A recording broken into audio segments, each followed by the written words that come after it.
to Niamh. Great. So everyone can hear me okay? Great. As Aoife was saying, my name is Eve, and I set up a library in the previous school, the first school that I worked in after finishing my library masters. And it was coming to it from a completely empty.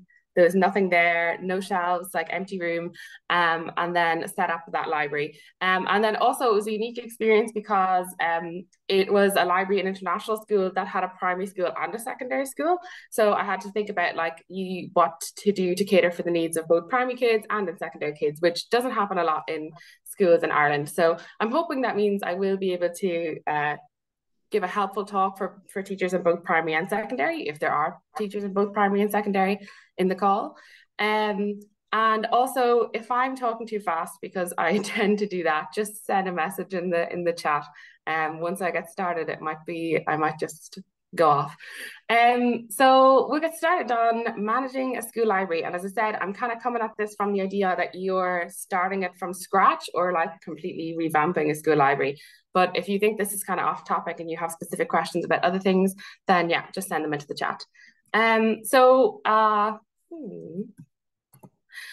is the aim of today? So the aim of today is organizing your library so that it's easy for students to find books that they enjoy and they want to read, and to ask ourselves some questions and make some decisions now that is going to make your life easier in the long run. And when I say you, I mean you and all of the staff in your school as well. So what are some of those questions that we might want to be asking ourselves today?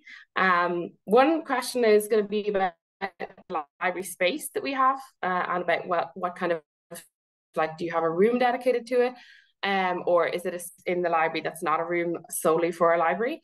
The next question is going to be, how are we going to divide our books into sections? So how are we going to arrange the books on the shelves? Another question is going to be, what library system are we going to use to manage the books, manage the checkouts, see who has what when, see how many books that you have. Where are the returns going to go when they come back into the library? Because I think that's an important practical thing to consider. What supplies do you need for your library? And then at the end as well, where to get everything. And again, I'm going on my own experience, so there's going to be a plethora of other things. I've tried to speak to some other librarians or teachers in other schools about what they use. But obviously the thing I'm going to be most familiar with is what I'm going to be talking about most. Um, so the library space and the layout. Some of the questions that you have to think about now in terms of, like, if you know what space your library is going to go into, or if you know what space your library is currently into and you're revamping it. Is this space solely for the library? So is the space also going to have to do another function? Or is the space, like, instead of a room, do you have corridors and shelves that are going to, shelves and corridors that are going to work as your library instead of having like a dedicated room? We have to think about, how are we going to make our library space like inviting for the students, somewhere that they're going to want to go and visit. You have to think about what kind of furniture are you going to have in your library. And you have, within that, you have to think about what's going to suit the space. Is it a smaller room that's going to be able to have tables and chairs? Is it, as I said, is it going to be corridors in shelves? And how are you going to work that in terms of laying it out and having everything organized? So these are some of the questions that you want to be asking yourself now about your library space that are going to determine how you lay everything out. And what is my advice on the library space? That's one of our books in our library at the minute. I just thought I'd put in some pictures. And when we're talking about making things like feel inviting and cozy, like sometimes I do things like this with the students in terms of, like, we have a little box of googly eyes in the library, and sometimes we'll do a display and I'll say to the students, find a book that would be really funny to put googly eyes on the front of, and these googly eyes are very easy to take off when there's a cover on the book, and then we do things like that, and the students kind of lead the displays and then they have this agency over it. But anyway, so you're going to have to think about the space that you have, as you said. If it's in a corridor, how wide is our space? If you have a classroom and there's pillars or something, is there narrow areas that you're only going to be able to fit narrow shelves into? And then that's going to also make an impact on what kind of way that you divide your books the way that you divide your books, which we'll talk about later. Because if you've got a lot of narrow shelves, that might mean that you decide to do a lot of smaller sections in our books rather than like one larger fiction section.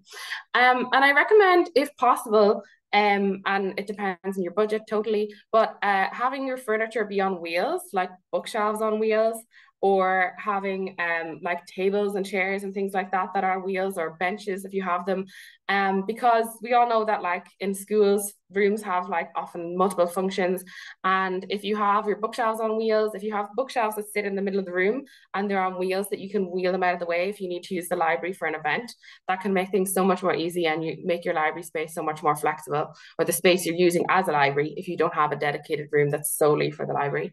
And then practical thing you have to consider with our primary school students or secondary school students, if it's primary school, the shelves are going to be wanting to be lower, at a height that they can reach. If they're picture books, they might want to be in boxes or containers that are on the floor. That's very easy for the primary school students to reach. And as the ideal library is a library that's like a safe, welcoming space, and where students feel they have agency, which is like what I was talking about with the cat picture or the cat book, and that the students feel they have like some kind of input in what's on display. Also, I think in my last school, we had students paint a art mural on the wall as like a project. And again, it's not going to work in every school, but it was such a nice way to decorate the library space. And even students who didn't come into the library that often of their own accord, whenever they did, if they'd been involved in the art project, they were always like, oh yeah, this is, you know, we helped create the library, we helped decorate the library. And it just kind of like made such a positive connection with the library, and made the library seem like such a place that they had a sense of control over. And then from a practical point of view with the furniture, you have to make sure our shelves, depending on the height, are also attached to the wall, which is very important. And how to organize our books. As I was saying before, if you are going to have like very wide shelves and you have them already, it might be that you decide that you want to have larger sections when you're dividing your books up. Maybe a fiction section, a non-fiction section. If you have narrower shelves, you might decide to go that you want to divide by our smaller sections, like our genres. And we're going to be talking more about that in a second. So you might decide you're going to have a section for classics, a shelf for poetry, a shelf for all of these other things, a shelf for fantasy, so that it suits the kind of space that you have already. I would recommend with our fiction that we organize by our author's second name alphabetically. So I think it's when it comes to fiction, that's a very easy way for students to be able to find things, to be able to, and as I said, the goal of today is that we figure out a way of organizing the library so that we don't have 30 students in the class coming up to one teacher being like, Miss, how do I find these books? Miss, where do I find David Walliams? We need to be able to figure out a way of like laying it out that's intuitive for students, especially when presumably you're working in a school that doesn't have a dedicated library staff. So I think that one of the ways is organizing author by second name, to say you go to the fiction section, you go to W for Walliams, and then all of the author's books are going to be together on that shelf. And then in terms of organizing books, sometimes people think about like arranging by age or arranging by like reading level. And I think that while in classroom libraries, there's definitely like an importance, and like I totally understand the reasoning why people tend to do this. But I think that a library should be a space for like agency and choice, and giving that students the opportunity to challenge themselves, or read something that they feel very comfortable with that might be at a lower level, and not have the kind of shame or kind of like embarrassment attached to it by like having a very obvious sticker on them per se that says like it's at this reading level, or the shelf says like it's at this reading level, like a color in a reading tree or something like that. So I would not recommend having that as a limiting by age, or arranging by age, or arranging by reading level. Because I think the students are really aware of that. Like if someone's reading something and they'll say, someone might be like, oh, you're reading a book at this level, and I'm reading a book at this level. And I think the library is a good place to try and eliminate that element of kind of not performance, but like competition, or like achievement, or like that level. So how to arrange the books fiction, as I said. As I said, I think it should be authored by second name. But one question is, do we have one larger fiction section, or do we split them up into genres? So the benefit of splitting up into genres is that, again, students can find what interests them. So if you have 30 students and 5 of them are saying, Miss, where can I find books that are like Harry Potter? Or where can I find books that are scary books? If you have our fiction sections split up into genres, then it's really easy to point them in the right direction to be able to find anything in the genre that they would like to read in. And then you have the opportunity to make the shelf really obviously about fantasy or horror. Like you could have posters. If it's a murder mysteries or detectives, you could have posters with the magnifying glasses beside them.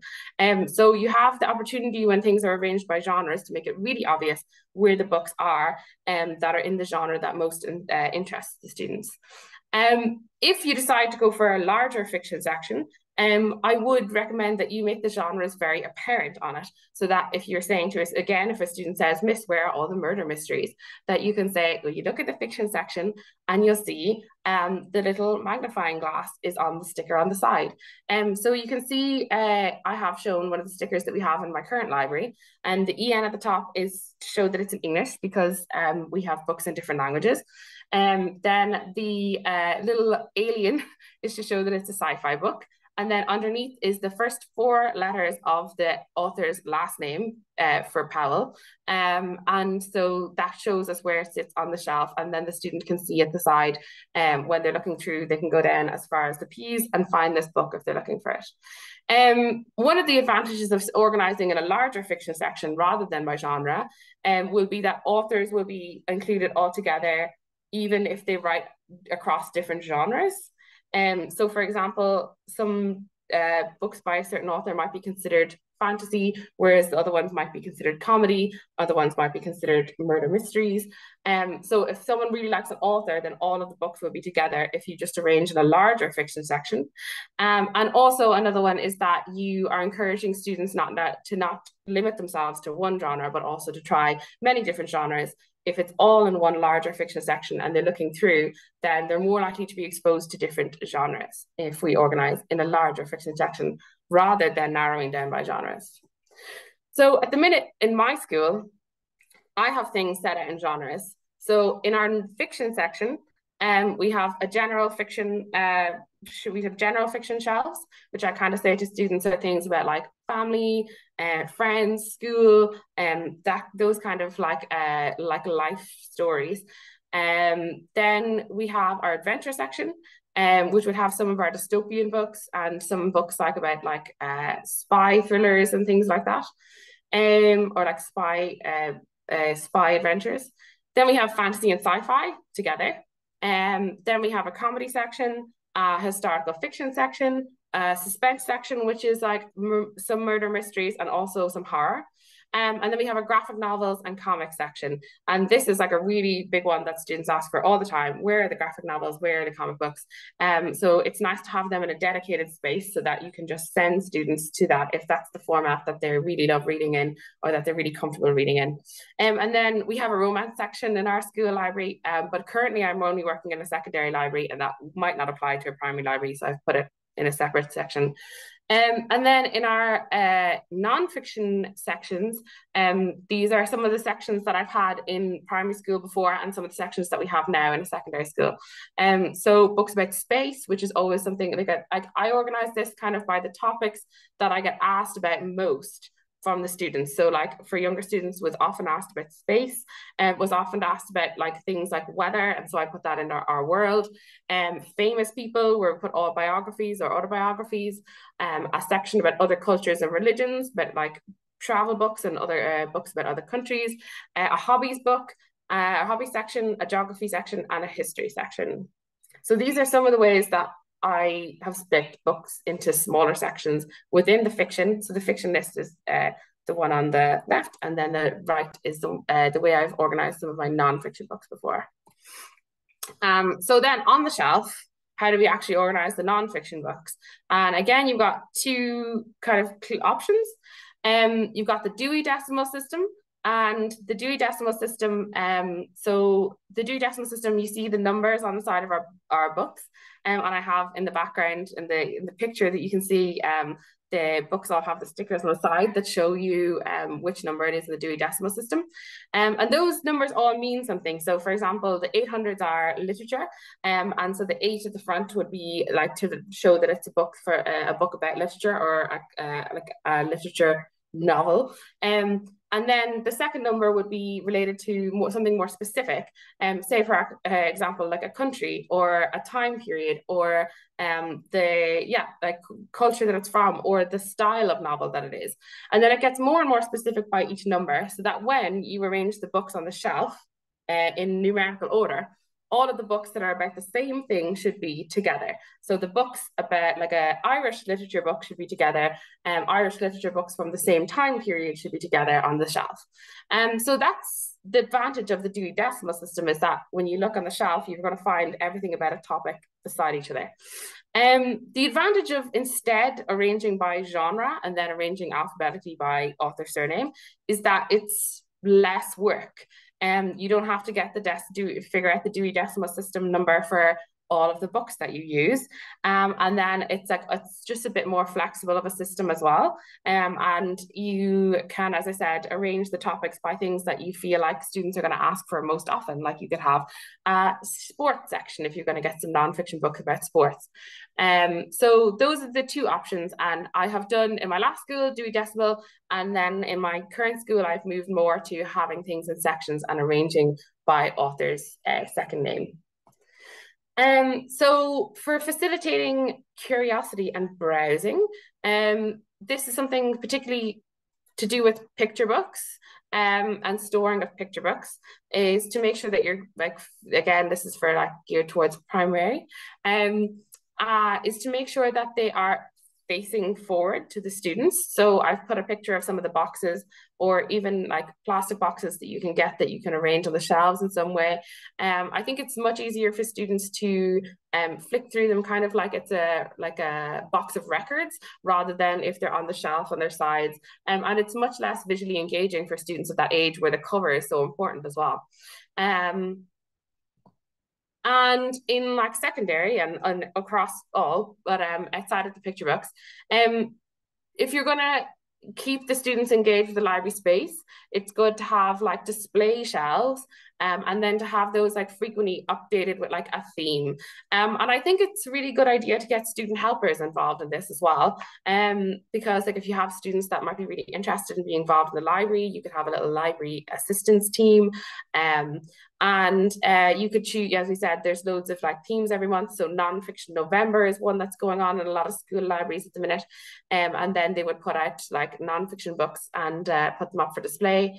As I said, for the browsing, try and make sure, even if you're not splitting up by genre, that the genres are apparent on the book somehow, like having the little stickers with like the symbols for the genres.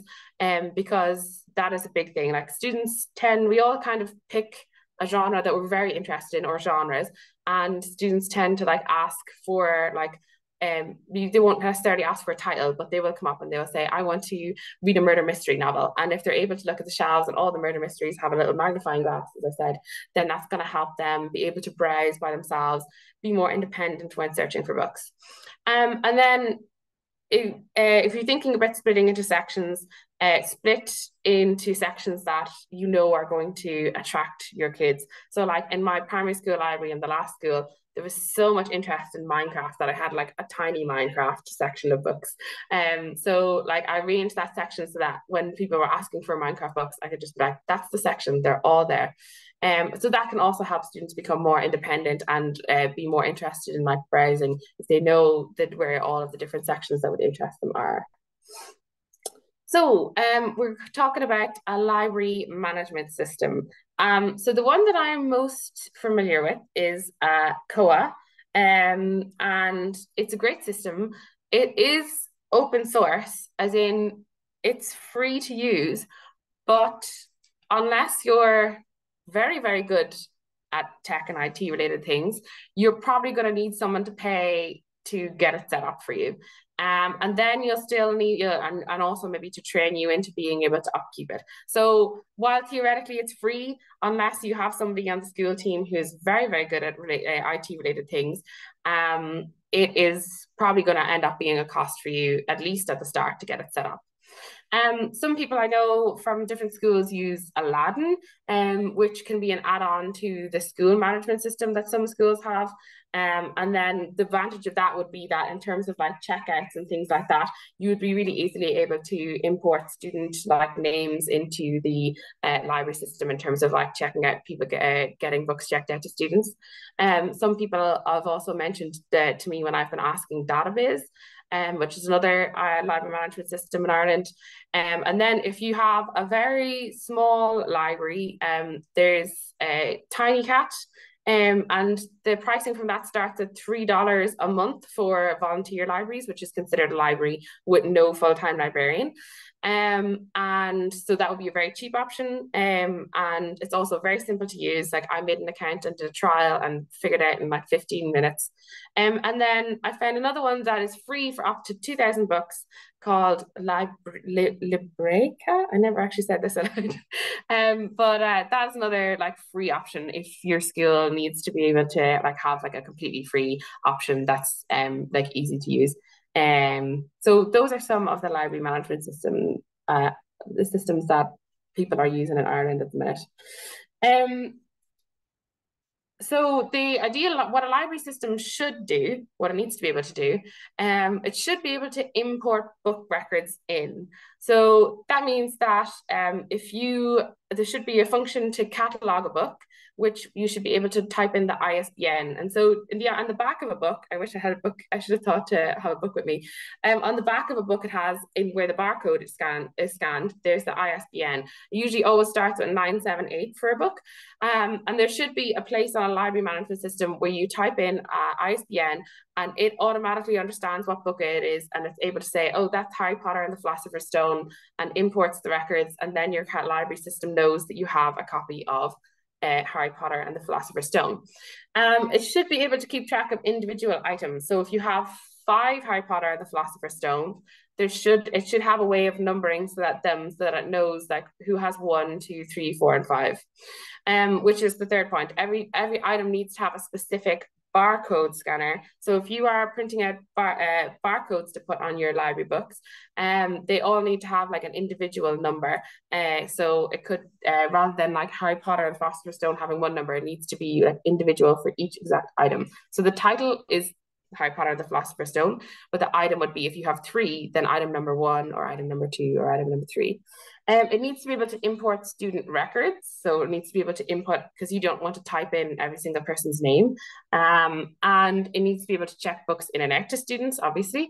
And an ideal one would also generate reminder emails.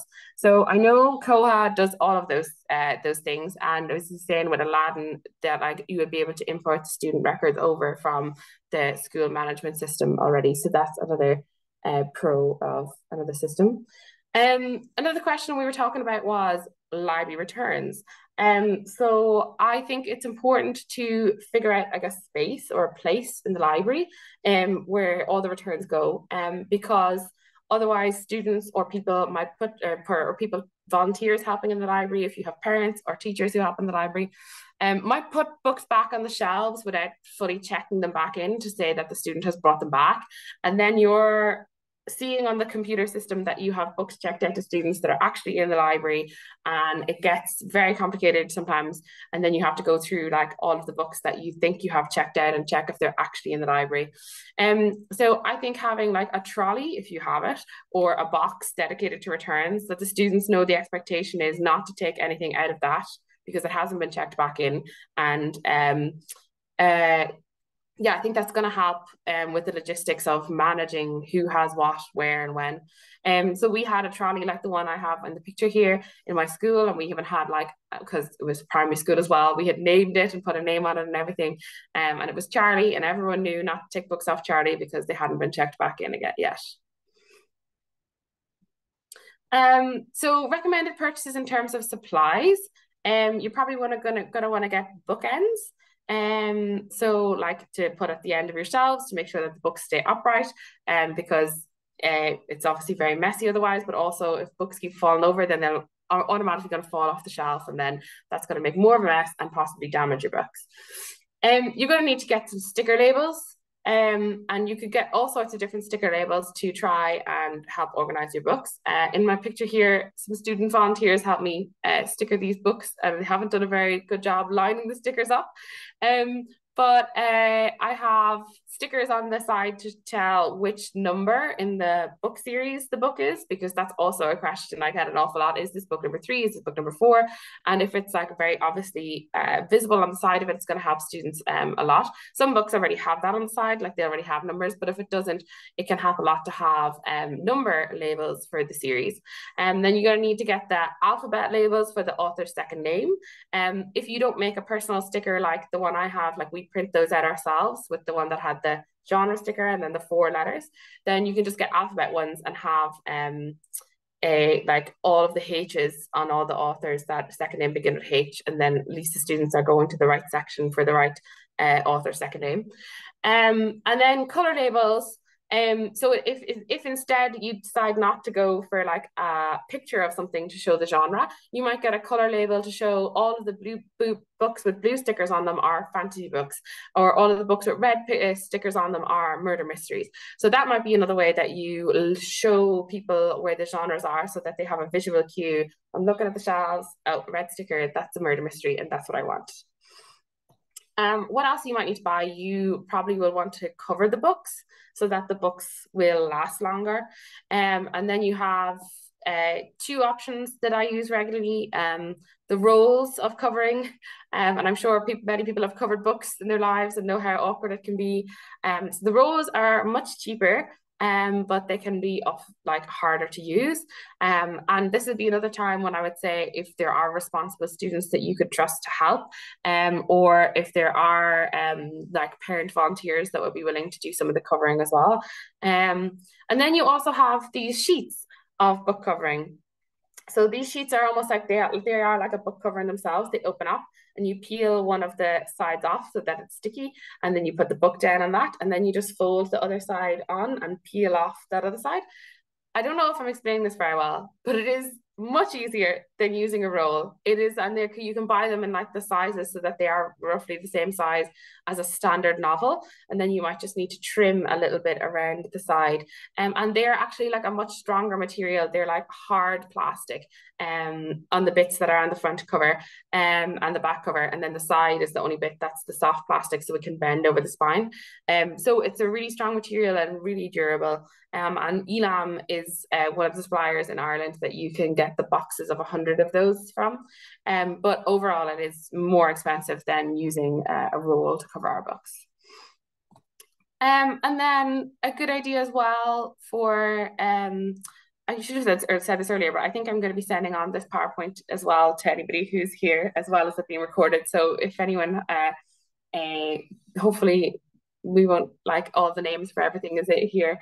Yes, so library signage, making sure that the students know which genre or which section it is, by having like a little label on the front of the shelf. So the top picture is an example of like in the Dewey Decimal System, where it shows that they're 600 to 699, and that they're all books related to technology. But you might have a much more basic one that's just like, this is the non-fiction section, and then the students will be able to see that it's from books F to H on the shelves if they have the stickers, or you can print non-fiction F to H on the label that goes on the shelf.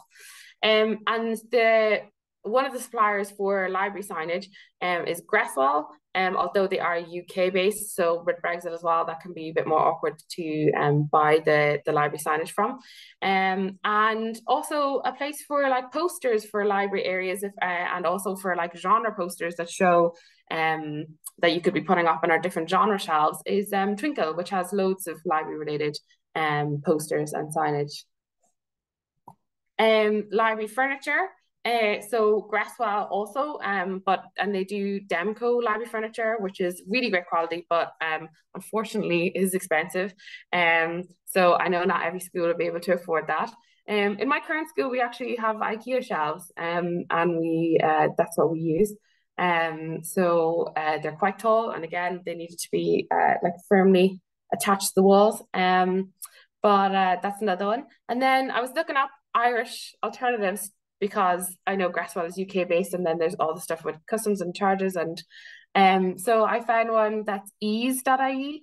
And they seem to also have some really good quality library furniture, and like the picture boxes that were in some of some of the slides earlier, and related things like that, for library displays, and also just the regular bookshelves.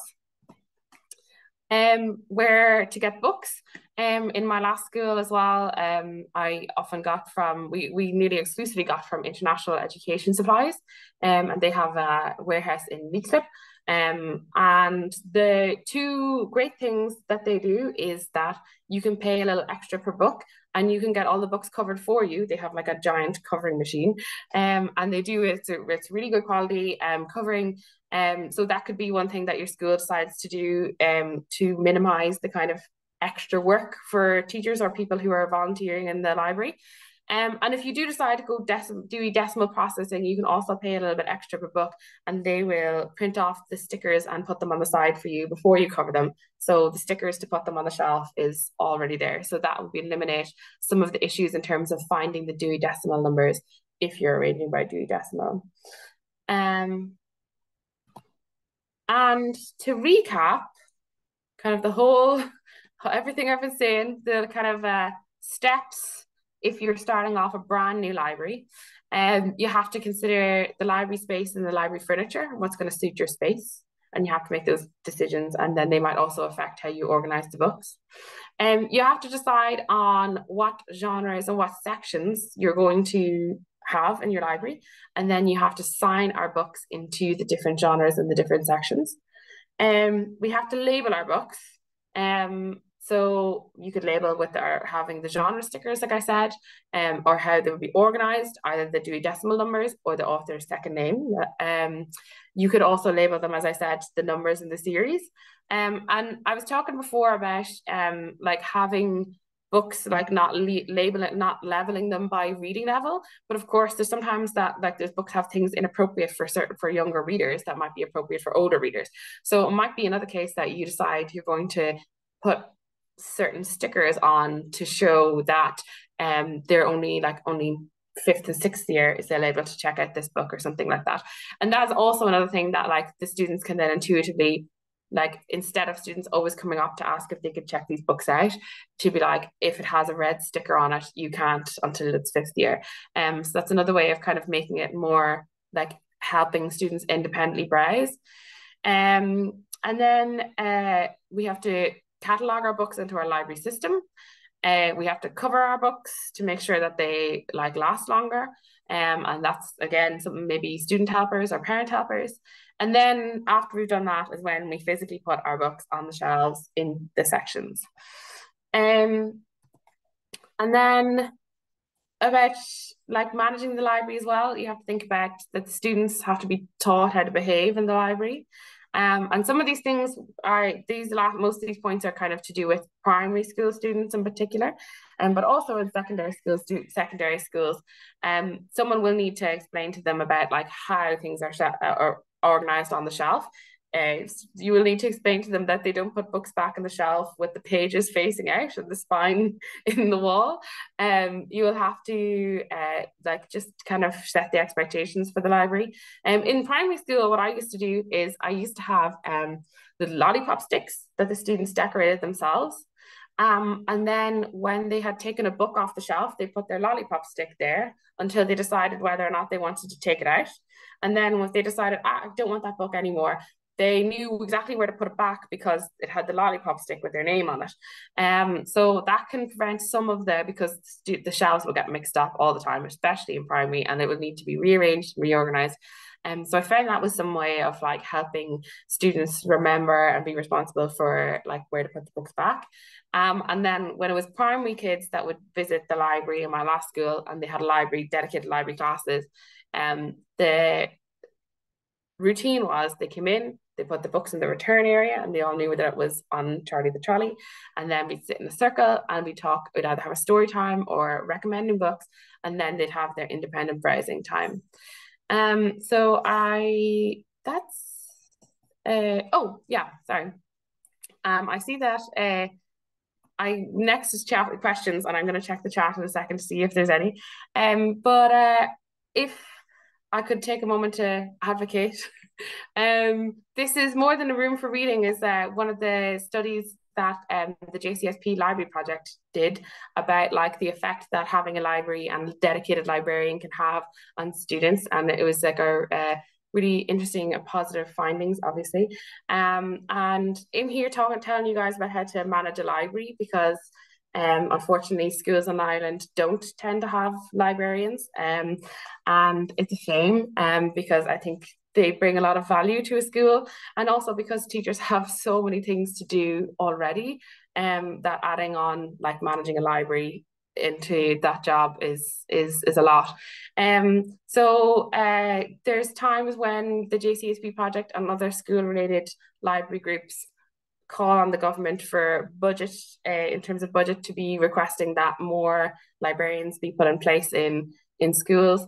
So yeah, that would be great if we were all on board and helped share the message that every school should have a school library, not just and like ideally not just a library, but also someone who was there, like whose job it was to help manage and help students find things in the library. So that's, thank you for listening, and we have questions. Fantastic. Thanks, Niamh. So we did have one from Ali, and she has since said to ignore it, that was already answered. But I'd kind of like to know a little bit more about it, because I thought it was a really good question. So she'd asked did you recommend any particular supplier for signage? Now you have answered that. And that we have homemade signs for categories, genre, but they're getting lost and don't make a huge impact.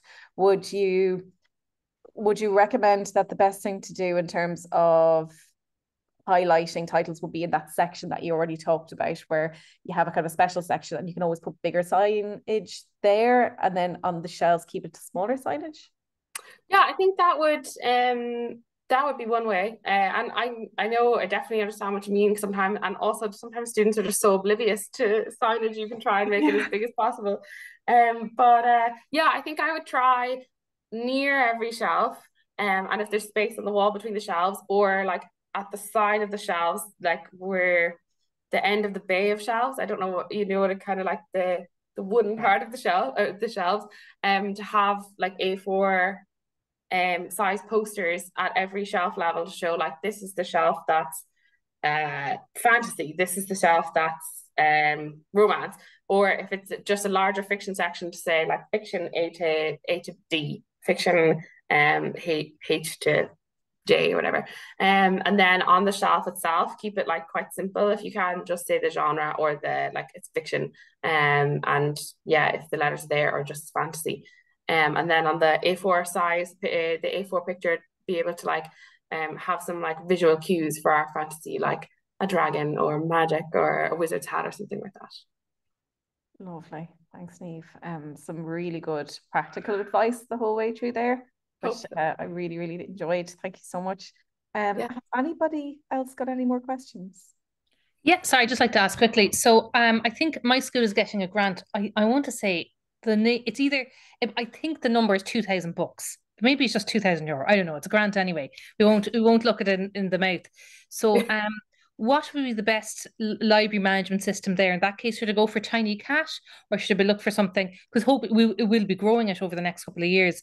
What would be the best one with the future in sight to start off with? Yeah, that's a good question. I think I would probably start off with something like Tiny Cat and Librica or Librica. But just double check, I guess, if you're thinking about in the future that you're going to move on to something paid, you don't want to have to do all that cataloging from scratch. Exactly, yeah. So it would be worth double checking that if you do use one of these websites, and I'm hoping they do, but that like they will be able to export all of the information into like an Excel or something that will be able to be imported into your new library system in the future. But yeah, I think that it probably is the easiest way, because if you've only got like such a small budget, you don't want to spend a lot of money on the library management system. And like Koha was like 700 or something to like get everything set up, and then we even paid like a little bit every year for them for Interleaf, a company in Wexford, no, Wicklow, to like manage it and make sure that there was no issues with it and do all that kind of tech side of the company. So if you're going for that, that's a lot of money. If you like, you could instead focus on getting the books. Yeah, fair enough. That's the most important thing. Yeah, thanks very much for that. Yes. And actually, I think there's one thing I forgot to talk about, which was how to decide what books to get, and how to know what the students would like to read. And I think I would say, well, I would say ask the students. Like I have a recommendation box in the library, and or like have a chance if you get classes to come in to the library, or if you get like chance to visit English classes or anything like that, that like have a moment of being like, what books do you want to see in the library? And then also ask the teachers as well, because some teachers have really good recommendations. And then also there's like an opportunity there for when the books arrive to be like, I don't know what you call your class, but maybe like 2M recommended these books, and then you could have a display, and then people could be like, oh yeah, these are the books that we liked, or this is the books that another person in my class liked. And then again, it has that feeling of like agency and control over it. And obviously then there's also the Children's Books Ireland's guides for that have like recommendations for what books to get. But I really think that asking the students themselves like has been a way that I've learned about so many more books and series that I never knew. And then they're always really excited when they do come in and they know that they had like an impact on what was bought.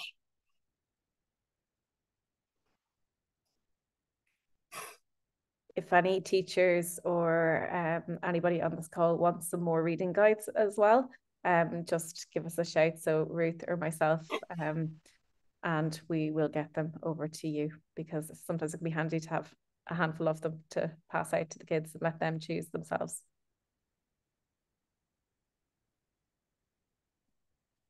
Any other questions? No?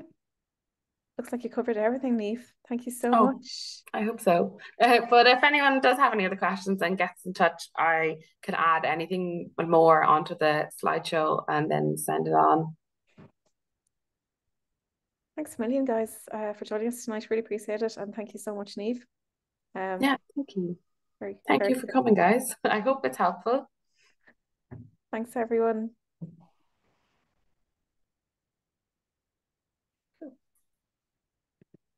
Bye-bye. Thank you. Thanks a million. That was great. Oh, good. Super. Bye. Thank you. Bye.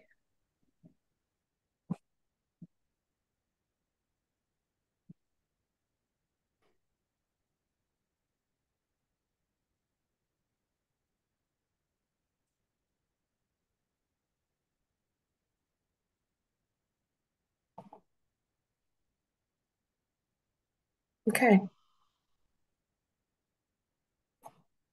Right, Aoife, will I send you